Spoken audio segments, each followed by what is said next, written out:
Hello everyone and welcome back to MixBuzz TV, mixing and mastering tutorials on YouTube. Part 3 of our ultimate compression tutorial. Today we're going to take a look at the advanced settings, the one that you commonly find on many compressors, but also some specific feature and some unique features that some compressors have. We're also going to talk about the difference in design between Opto compressors, VCA, and FET compressors, and why this is a good moment to talk about it. We're going to see it later. So let's start with our Pro C, very versatile compressor. We've already seen all the basic controls, and as our first advanced control, we're going to take a look at the knee. The knee is the transition between the uncompressed and the compressed signal. Usually you find two settings, hard knee and soft knee. So with the hard knee, the compressor obviously will react a little more quicker, it's going to be snappier. When with the soft knee, the transition between the compressed and uncompressed signal is going to be smoother. It's going to be less apparent, less obvious, the compression applied. But this is not it. Because on some compressors, like let's take for example the channel strip from Avid, the knee is expressed in dB. And why? Because it affects the threshold and it affects the ratio. What do I mean by that? Let's say I set my threshold at -20. When I have a 0 dB knee, the knee is hard. Okay, so as soon as the signal exceeds -20, the compressor is going to start to apply gain reduction at my ratio, in this case 4:1. But if I set my knee, let's say at 10 dB, see, the knee got smoother. And what does it mean is that these 10 dB are some sort of pad. The compressor will not start applying gain reduction when the signal exceeds -20, but when the signal exceeds -30. So it's like setting the threshold 10 dB less, but it will not apply the same gain reduction as it will apply when the signal exceeds -20. It will start to apply the compression gradually in these first 10 dB. So the compression overall is going to be less obvious, less apparent, the transition between non-compressed and compressed signal. So see your knee as your smooth control, okay? When you want the compression to be a little less obvious. This is not a control that is going to be too obvious to hear. Let's play this drum and see what it does.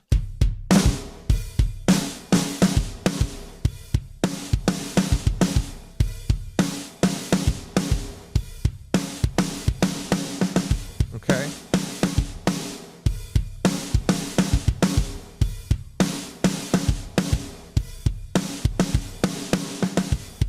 It's a little less obvious. I'm compressing a lot just for the sake of the example. But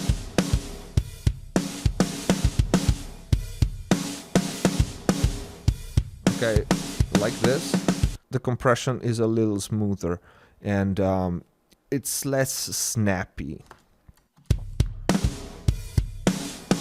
While like this, especially if you hear the release, the background, what it's behind the drum, the room sound, it gets more obvious when the knee is at 0 dB, when we have a hard knee.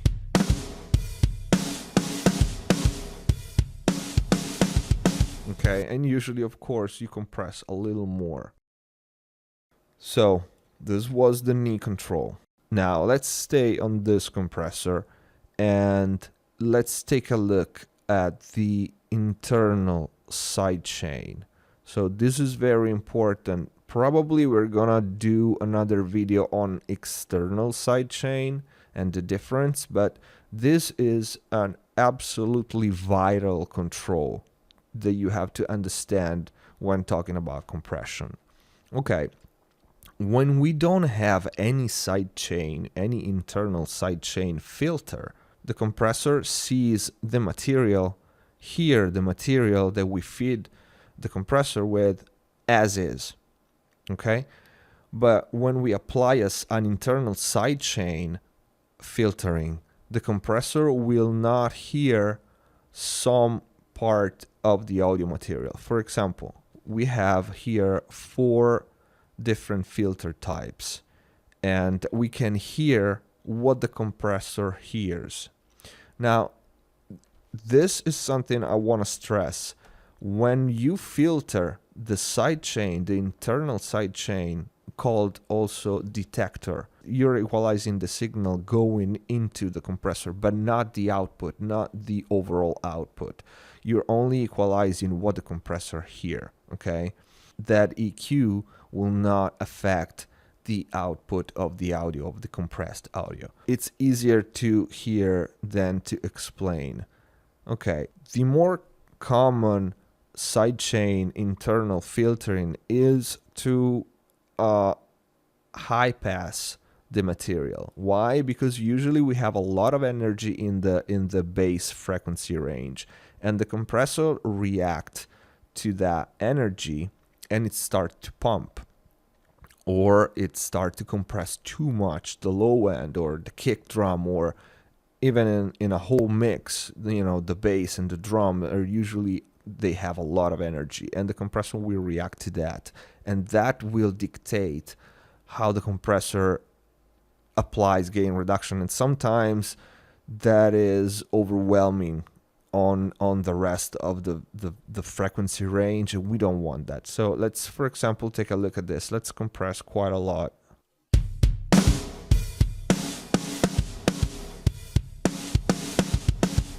Okay, now I don't have any sidechain filtering. If I start to cut the bottom and filter out the low end, you will see that the kick drum, in this case, will not get compressed.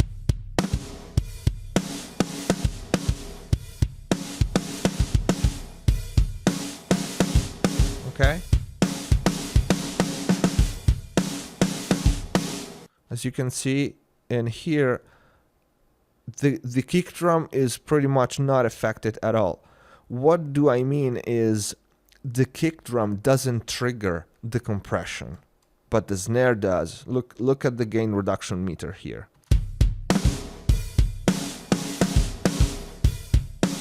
You clearly see the drum, the snare drum hitting the compressor, but not the kick.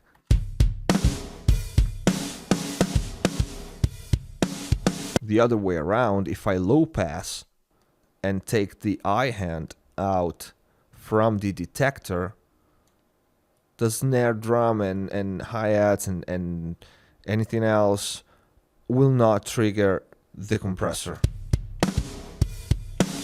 Up until I can trigger the compressor just with the kick drum.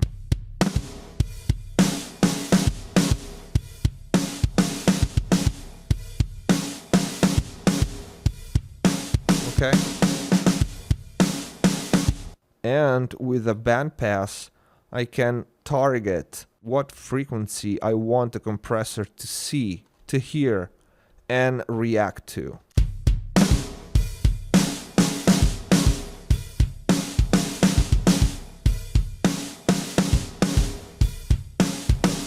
Now it's pretty much only the snare drum. Okay? If I turn it off, everything gets compressed. Now, one thing that I want you to understand is this. When we filtered the internal detector, let's say we roll off the low end, it's not that the low end will not get compressed. For example, let's take a whole mix.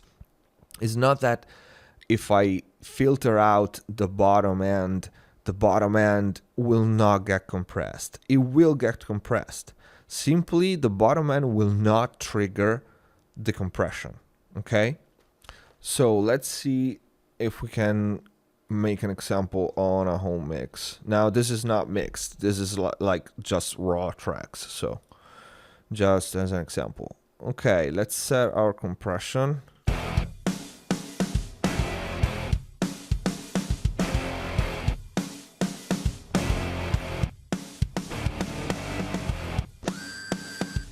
Okay, so we have no filtering right now. So let's start to roll off our low end. Look at the gain reduction meter.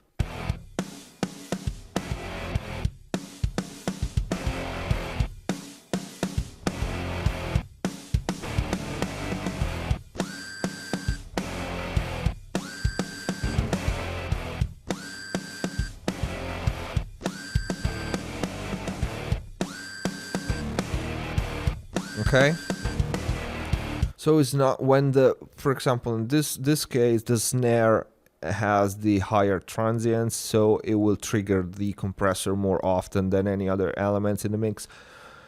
But when it does, the whole spectrum gets compressed. It's not because I cut the lows out from the detector that range is not getting compressed. It is getting compressed. Okay, it just doesn't trigger the compressor.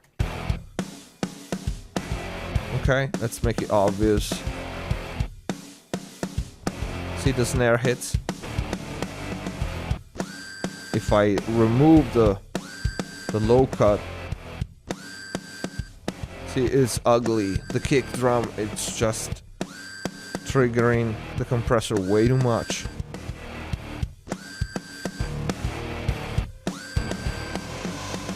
Okay. Okay, one thing that I like about this plugin specifically is that you can hear the sidechain, so you can hear what the compressor hears, and you can gauge your filtering better, and not all the compressors have this feature. So let's take a look at it. For example, let's play the mix. If I click this speaker here, this little speaker, and I start to filter, okay, see? This is what the compressor is hearing.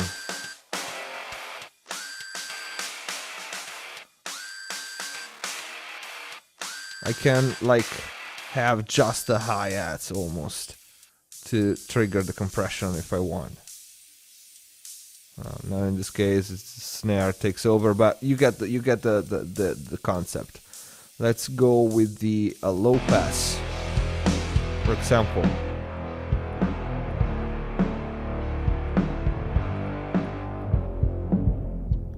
See, you can hear what the compressor hears and what the compressor is reacting to.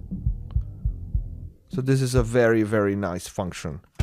And again, these filtering does not affect the output, and it does not affect the compression frequency wise. It just affects what the compressor is triggered by. Okay? So this is the internal sidechain compression. Now the external sidechain compression is another thing we are gonna cover in another video. Now, on this subject, I want to take a look at the API 2500 because first of all, it's an amazing compressor. I have the real unit, I have the hardware unit, and I love it to death. But the Wave plugins is as good. In my opinion, is one of the best plugin compressor there is out there. Whether or not is, you know, exactly like the hardware, I don't want to go into that. It's just a very good sounding compressor. But the reason because I want to take a look at this is because it has some specific and unique feature, and some of them are named in a way that are possibly not too easy to understand. So, for example, we have a knee. That's pretty straightforward. We have a hard, medium, and soft, and the concept remains what we explained earlier. And then we have the thrust detector. This is your sidechain filter for the detector.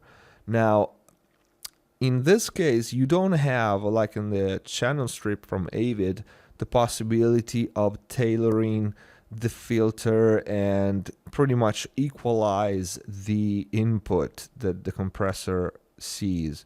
But you have 3 preset technically. Normal, it will see the audio as is. Medium, it will leave the mids the same. If you take a look at the manual on this, you'll see what I'm talking about. The mids remain the same, the highs are a little boosted, and the lows are cut. So the compressor will react less to the bottom end and a little more to the high frequency content. And loud is extreme. It's like a tilt filter. It will boost from the mids up and will cut from the mids down. Again, it will not affect the EQ of the output, it will affect only what the compressor sees. But it will make the compressor react a lot different. So let's hear that, how it affects the compression. So we'll start normal.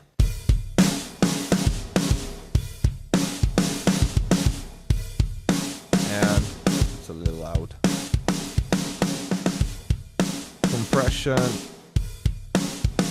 is now applied, is now triggered by everything at the same level. If I switch from norm to loud, the compressor will start to react less to the kick drum.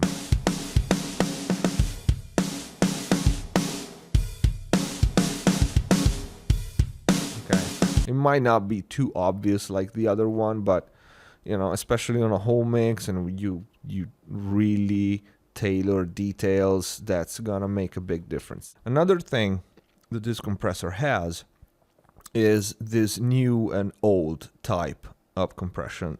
And what that is the feed forward, they call it new, and the feedback, they call old. Now, without going into detail in the design, this is where the difference is in the design. The signal path is different. In new feed forward mode, the signal gets in, gets compressed, gets out. In the feedback mode, the signal gets compressed after the makeup gain, after the output gain. So, well, first of all, the type of compression is different because the new is snappier. You can hear it.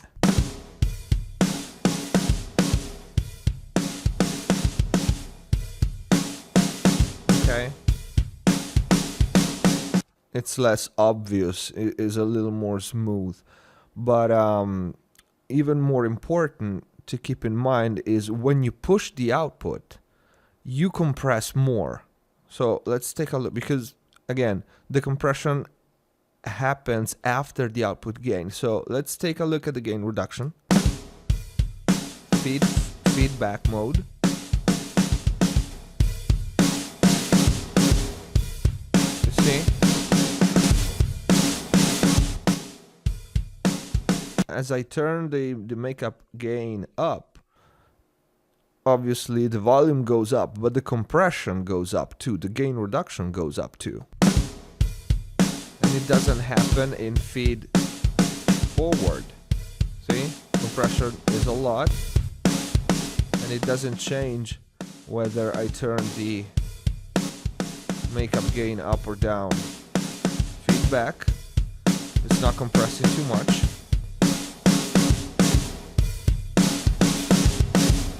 Okay, and now it's compressing a lot. So this is very useful. Experiment with that. I'm not gonna tell you how to use it because there's no right or wrong thing. As keep in mind the concept. The feed forward is a snappier, faster, grabbier kind of compression. The feedback is a more smooth and I don't know. Personally, I like it better usually on feedback mode, even because the 2500 has a very nice sounding makeup gain and you like to squeeze it as much as possible usually, and that's give the material a nice tone. So another advanced control that these compressors have but a lot of other compressors do, is when we talk about stereo compression, you can unlink left and right. And this means that when the signal exceeds one channel, whether it's left or right, both get compressed when the link is 100%. And instead, when they are unlinked, completely independent, if the signal exceed one side, it will not affect the other side. Now, how this translate musically? It translates when you unlink the channels, you have a wider stereo image, but you might lose some solidity in the mid, in the lows especially, and that can be good for some occasion and not in others. And instead, when you are fully linked, of course, the stereo image it can be a little narrower when you compress, but you don't have phase issue. You have a very, very solid stereo image. The good thing about this compressor is that you can have percentage, so you can go all the way linked to all the way unlinked and anything in between. Now, this is another odd control that I think only the 2500 has. This, called shape, what it does is apply a high pass or a low pass filter or both only to the link, which means, let's say you apply a low pass filter and you have toms on the right. If you apply this it will take the low information out from the link. So if you have 100% linked, you activate this control, you technically unlink the channels, make the compressor react independently from a certain frequency down, but only regarding the link of the channels. So this is it for the internal sidechain. I know it's gonna be a long video, but this is a very, very important function of the compressor. You can have one compressor and make it very, very versatile using the internal sidechain and the filtering in the detector. Now, as a last thing, I opened up the Renaissance compressor from Waves, and the reason is because I want just to touch on a subject, and that is the difference between Opto compressor and VCA compressor. Now, we're not gonna talk about the design and all the difference that such designs bring to the table, because it's gonna be it will be way too long. One thing that I think is important is how an Opto compressor and a VCA compressor react differently in their release. And I choose the Renaissance compressor because it is very well programmed, and it actually reacts how a real Opto and a real VCA. Now, let's say I set my release at 500, okay?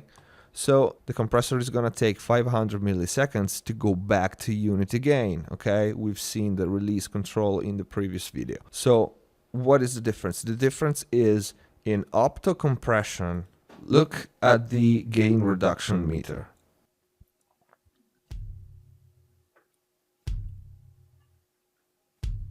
Okay. You see, as close as it gets to 0, it will slow down.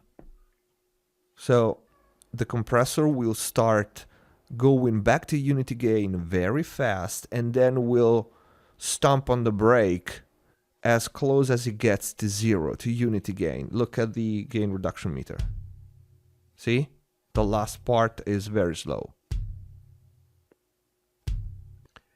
In electro mode, it's going to be the opposite. It's going to be slower at the beginning. As close as it gets to 0, it's going to speed up. See? Let's boost the volume a bit. Okay. Slower and faster as it gets close to 0. But the thing is, they will both take 500 milliseconds. So the release time is not going to change. What it changes is how it gets there. Okay? And this is a big part of the difference in sound between Opto compressor and VCA compressor.